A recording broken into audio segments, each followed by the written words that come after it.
আসলে আমার ছোট থাকতে অনেক ইচ্ছা ছিল যে বড় হয়ে আমি সেনাবাহিনী বা আর্মি বা বিডিআর যে কোনো একটা পুলিশে যে কোনো একটা চাকরি আমি করবো, বাহিনীর চাকরি। তা এদের যে ট্রেনিং এর যে কষ্ট পরিশ্রম এটা দেখার পর আমার ইচ্ছেটাই মিটে গেছে। দেখেন বন জঙ্গল, প্রচুর বাড়ি, ক্ষেত বাড়ি, মানে কোথাও এমন কোনো জায়গা নিতে লাগবে নির্দিষ্ট জায়গা তারা থাকে, মানে এত কষ্ট করে পরিশ্রম করে।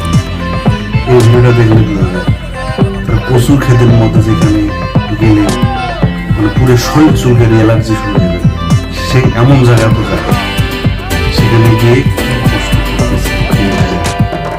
আমি ভিডিওটা দেখেছি, দেখে অনেক কষ্ট লাগছে, কিন্তু তারা কি করবে এখন কমান্ড করছে, কমান্ড মানতে হবে, বাধ্য হয়ে এই তাদের কমান্ড মানছে। এবং অনেক বাইরে কিন্তু তারা যাচ্ছে করতে চাচ্ছে না, কিন্তু তারা বাধ্য করার জন্য, এবং অবশেষে সেই উল্টা বাড়িটা দিয়ে